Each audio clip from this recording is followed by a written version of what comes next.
In my final video, I want to talk to you about these 3D EP elevation tools. So let's go back to, let's see, let's get rid of the ones that we don't need, okay? So we don't need ChatGPT, we don't need that, we don't need this.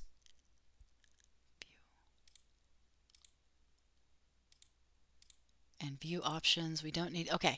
So let's get to USGS, national map, and let's go ahead and take a look at the national map viewer, TNM download, V2. Let's see what that one shows. Okay, this is it. So this is the US National Map downloader, and what it does is it gives you access to all of this data in, and I'm not going to show all of this data because let's focus on elevation. So let's focus on LiDAR, and let's show the locations where there are LiDAR point cloud data available.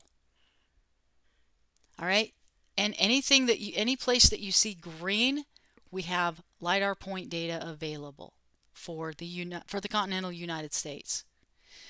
Okay, so that's where we have LiDAR available as LAZ data, point cloud data. Now let's see what we have available for 1 meter DEM. I'm going to click show. Hopefully that'll turn that other map off.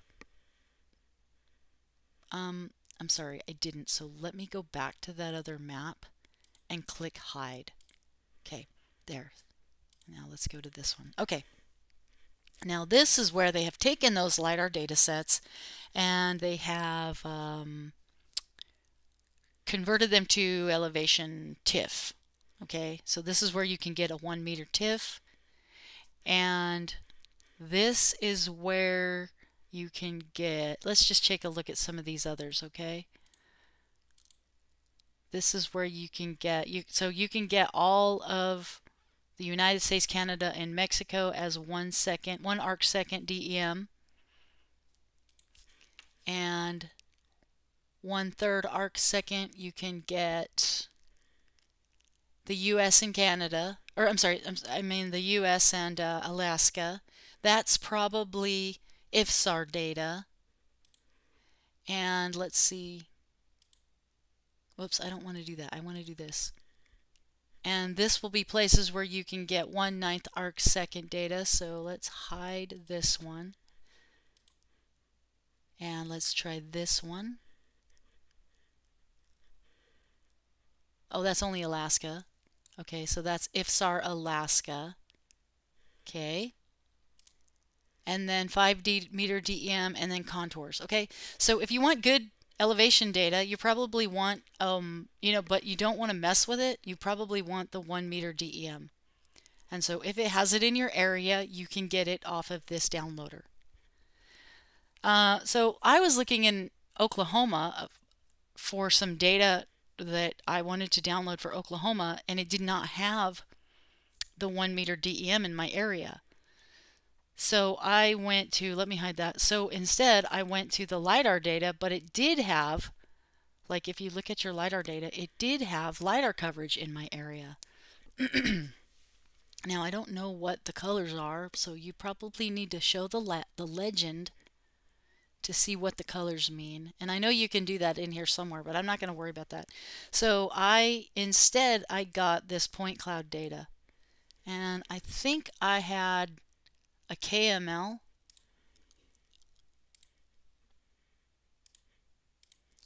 and then I just zoom in on that KML. I don't need to be like, I don't need a ton of data, so I can just zoom into that KML, and then I can click search products.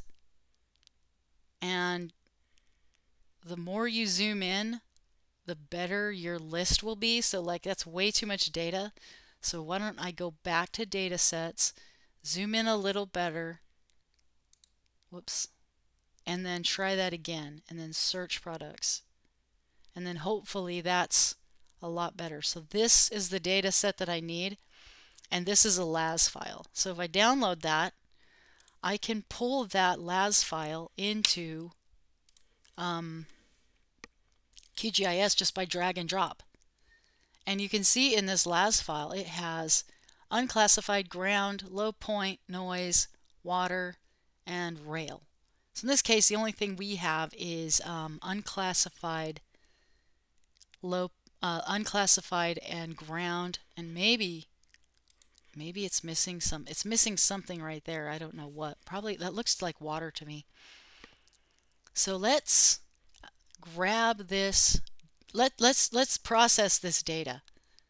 Oh, and you can see here that it has, like, I don't know why, but it has some high. Those could be roads possibly. So let's use PDAL processing tools for this. If we go to the processing toolbox and we put in here PDAL, we learned how to install PDAL in the first video. Then what we want here is this export to raster using triangulation. And you can use any of these. You can merge them. You can do whatever you want. Reproject them. You can do whatever you want with this. But let's just export it to raster using triangulation. And we want to, I'm just going with the native resolution. I'm not going to need this because I'm going to limit the size of this to the size project area. So, but I am going to run a filter expression, so I want to expand the advanced parameters and set up my filter. My classification needs to equal ground. And I also want to crop it, and I want to crop it to, let's just use the current map canvas. And I want to export it, and I can just export it to a temporary file. No, let's not do that. Let's name it, let's save it so that we can actually change the name of it. So this will be interpolate LiDAR native resolution.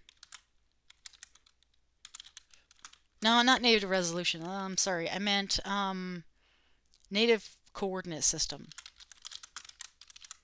Okay, and then we click save, and then we click run, and that is going to run that.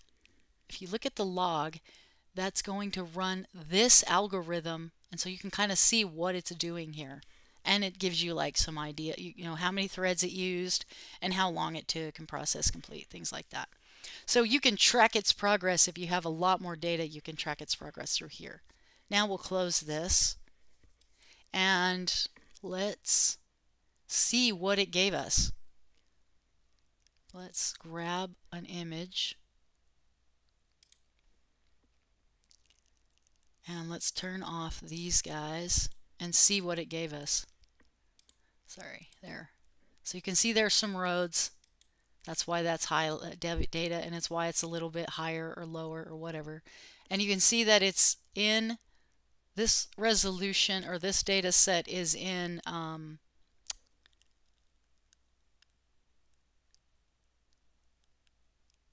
pixel size is 1 meter by 1 meter. It's in UTM zone 14 and its units are meters. Okay, so we don't want that. We don't want units meters. I think the elevation, it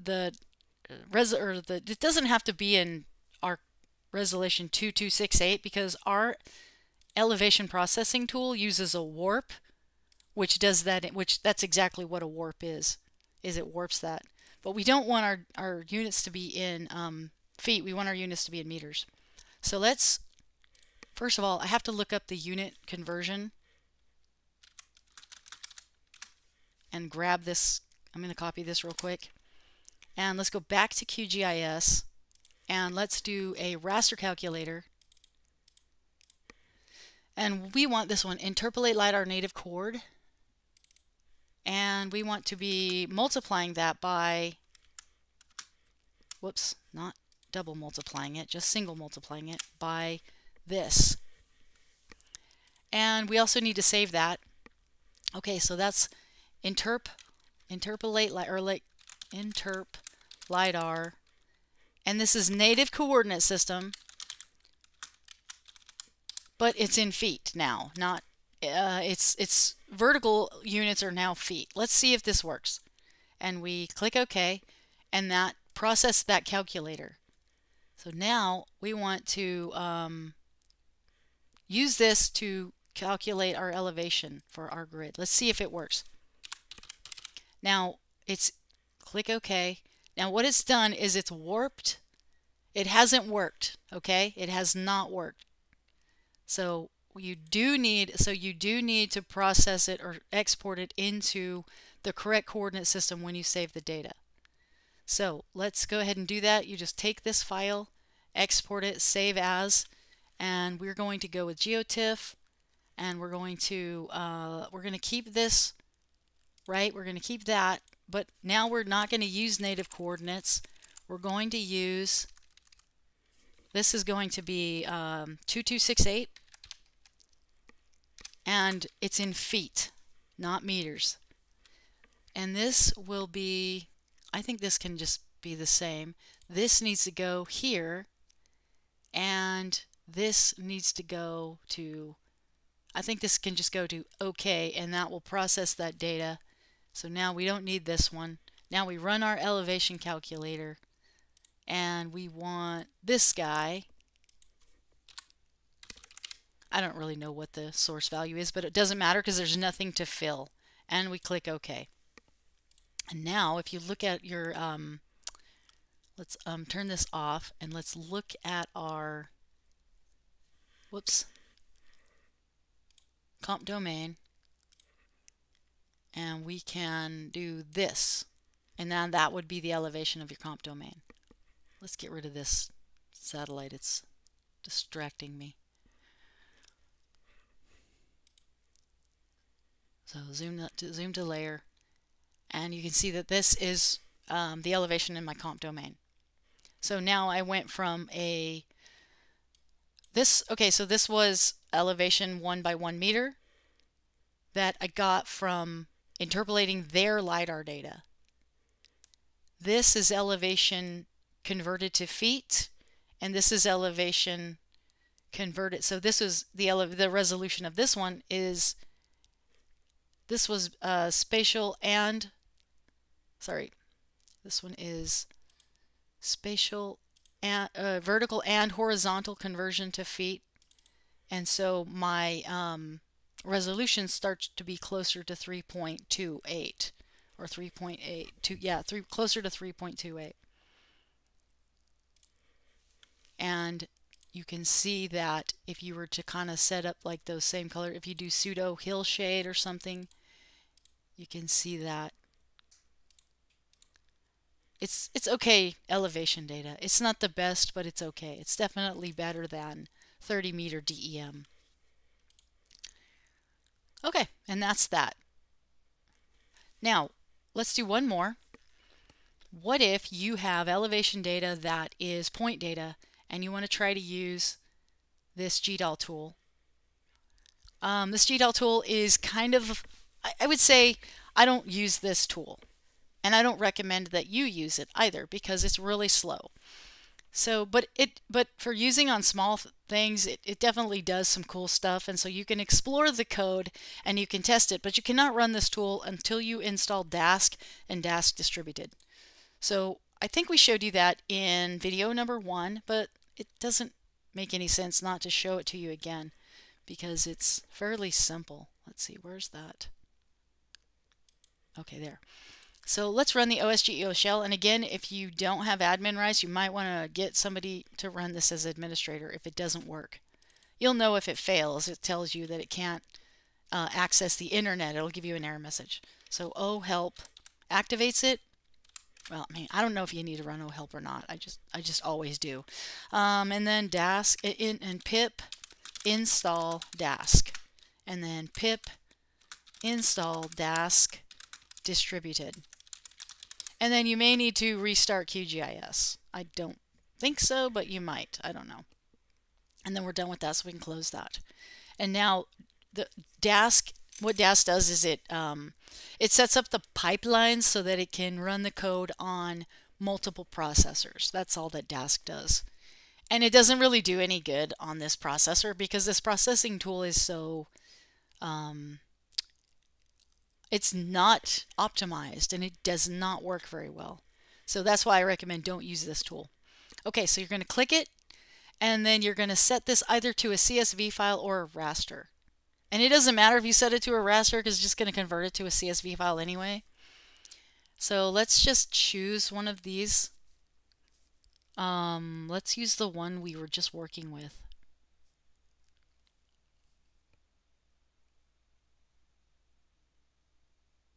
Oh, I see. It's sort of in the wrong spot. Let's get it to the right folder.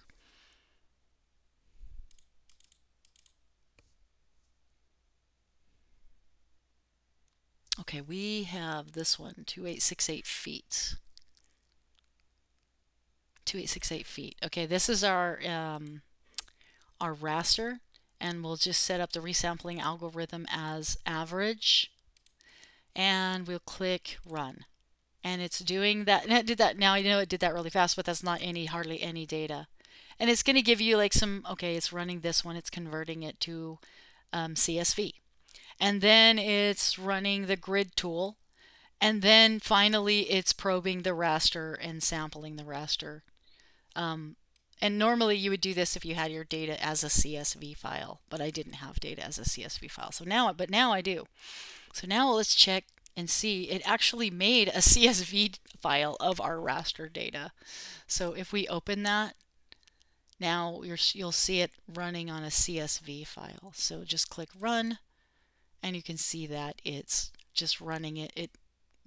Instead of converting it to a CSV file and then converting it to a grid and then warping it to the grid size, it did all that in 3 steps or 2 steps or 3 steps. And like, the tool is super slow, and the reason why the tool existed is because this original raster warp had a bug in it where it wasn't processing the data correctly, but now it is processing the data correctly. It wasn't our bug, it was GDAL bug, and so they fixed it, and now the GDAL warp is processing the elevation data correctly. So you should probably, if you have raster data, use this tool. If you have point data, use this tool. Don't use this is useless. Use interpolate from LiDAR files, and regardless of whether or not you have LiDAR files, it doesn't matter. This is just XYZ data, space delimited, and you can open it, or you can open, let's see, elevation 0 points outside, and click OK. It is super fast. What else does it do? Like, if you look at this LiDAR tool, and you go to LiDAR XYZ method, yeah, this new documentation even tells you don't use the elevation point method. It tells you not to use it. So this is the best method for interpolating point data. It's XYZ space tab. I think you can use space tab or comma delimited data. You're going to grab this. You're going to run the tool. This is an old picture, so you won't even see this. You're going to select all of the files. Usually when you have LiDAR data, you have a lot of files, but usually when you have Civil 3D data, you might only have one file. And but if it's LiDAR, you'll select all of them, and it will run and interpolate your data, and it will give you these windows to show you your or how far along you are. And then if you have holes in those point files, like, because LiDAR data, they cut out buildings and things because they just want the ground, it will interpolate that for you. But honestly, why do that if you can just convert it into a raster using, you know, the PDAL tools? We don't have to do this anymore because the PDAL tools will do all this for you. Anyway, so that's how you use those elevation tools. Let's see. Oh, TNM downloader. Let's also, I'm sorry, I forgot one more thing. You can also set up a link to download that 3 DEP data. You can download that 3 DEP data from the USGS website. So in this case, I used this tool because they didn't have good LiDAR. But if you go back to your here where they did have good LiDAR, you can download this data by connecting it to the map. So the way to do that is to go to this guy, and then you go to, I think I did this with this WCS connector because that's what worked for me. And if you click edit on this, I'm going to give you a second to copy this, but you're going to want to copy and use this link because this is the link that the USGS video tells you to use. And then I just named it USGS video. You can name that, or sorry, elevation. You can name that whatever you want. And then when you connect to it, you'll see that it gives you options. This is the actual elevation. This is a hill shade. And these are just different slope, different things that you can see. Contours, slopes, things like that. But we just want the elevation. And if I click add, and then I click close, it's going to add it, but then it gives this warning. So just click on that warning and then go back to it and click OK. I don't know why it's doing that. And then it'll rectify that warning. And now see, it's downloading the data from the USGS website. I'm going to pause the video until that's done. Oh no, it's done. Okay. So let's turn these guys off. And let's zoom back into this area. And let's download some of this data. So first off, I'm going to remove these guys right here because that's what we're going to do. All right, so download it. Right click, export, save as. Go pick your file. Make sure you're in the right spot. And let's see. I'm contemplating deleting all of these, but let's just do this. Let's go 3DEP elevation native resolution and native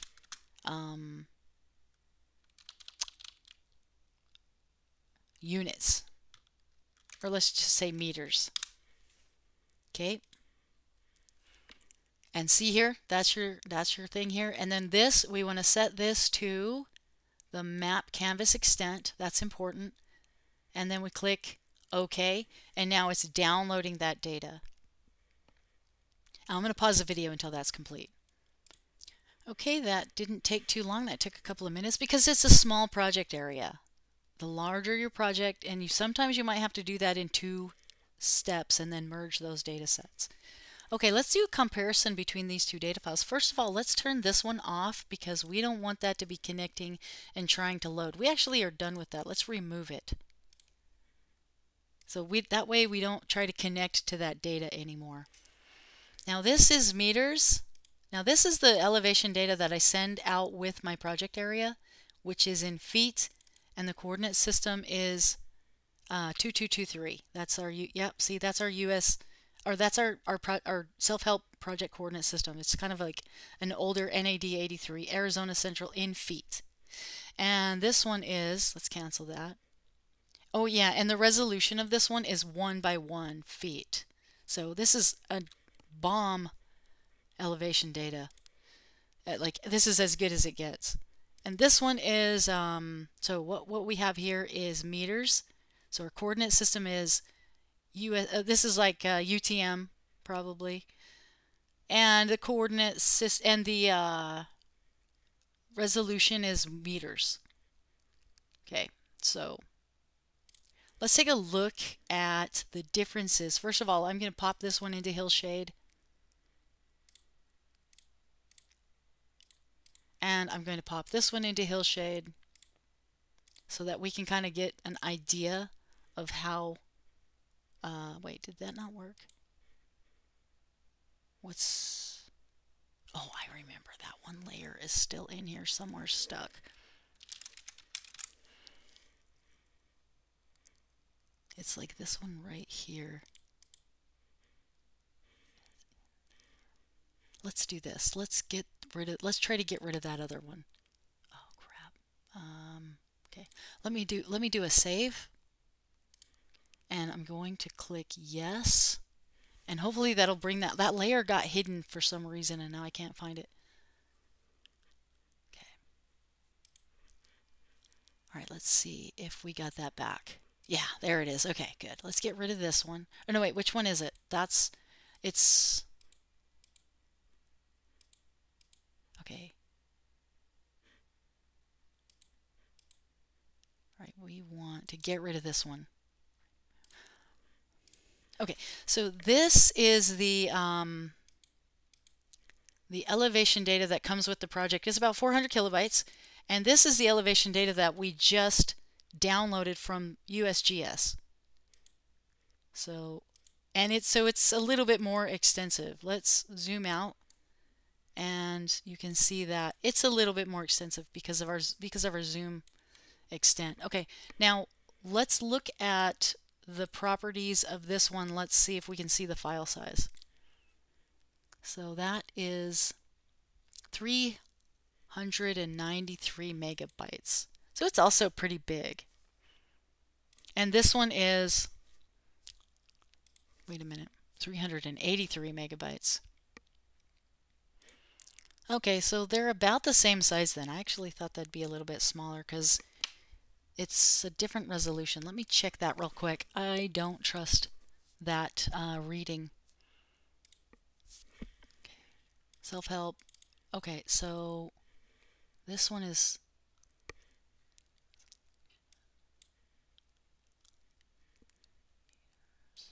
that's this guy right here.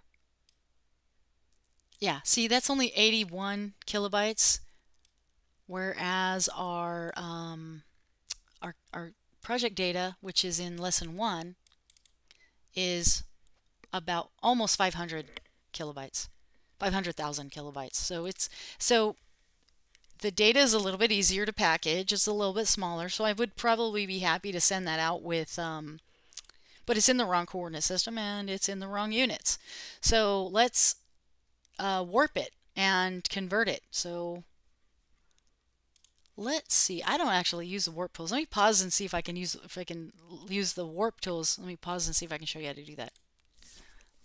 Okay, so here's the instructions. It says I want the to warp from the EPSG 3857 to 2223, and then I want to convert the unit. And you have to do that in 2 steps. It's not like a one-step process. So I'm thinking if you're using like ArcGIS, this might be a one-step process, and you can just export it and define the vertical units. And right now I don't think you can do that in QGIS. Could be wrong about that, so if anyone out there knows, send me an email. But I've always done it like this. So I'm not going to use the warp because I find it to be kind of annoying. So instead I'm just going to export it. And this has always worked for me. I've never run across any problems with this, so I export it. First of all, let's set this to, what is this? This is a 3D EP, and that's native resolution meters, but we're going to do 2223 resolution. Or it wasn't native resolution, that was native coordinates. So we'll call this 2223 and feet. Well, 2223 meters, right? Because we have to start with meters. And we save that. I don't think we need to do this. We'll just use the current layer. And we can just click OK. And that takes care of that for us. Sorry. All right, let's do this. So you can see that that is our data, okay? And then, sorry, let's turn that off. Oh yeah, native resolution. Okay, right. Let's turn that one off. And then raster calculator on that. We've probably already seen this. And we go times, and then our conversion factor, which was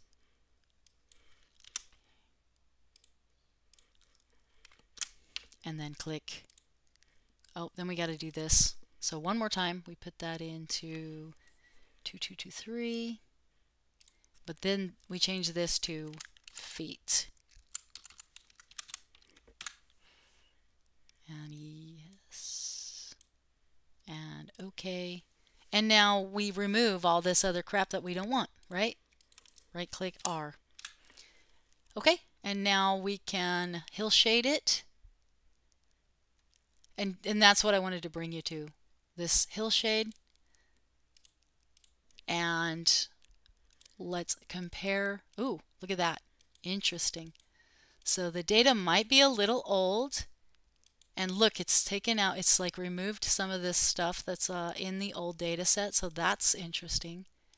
And this is old. It's old data. So like it's missing an entire neighborhood right there. I don't know which one of those is accurate, so let's check. Whoops, I didn't mean to do that. Let's check the Google map and see which one of those is accurate. So let's turn them both off. Yeah, interesting.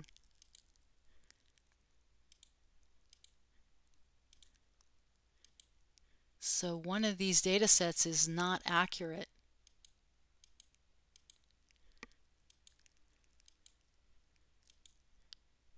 And the interesting thing is, it looks to be the old, well, it doesn't surprise me that this is not accurate, because I've been sending this data set out with this project for years, since 2017. So that's not surprising that that's not accurate. That this is the old data set. But it's good to know. And then if you like really zoom in, let's see the difference. See, this 1 foot data set is high resolution data, but it's wrong. It's the wrong, it's old. So something of interest that we found out today. Let's see what it's looking up like on this mountainous area. Oh, that's not too bad. Okay, so it's not bad data. And it's definitely more up to date than my data, so that's cool. So yeah, you can utilize this data. Pretty good data. If they've processed the LiDAR. So I'm gonna pause, or I'm gonna stop this video here, and this will be video 3 in this series of QGIS overview.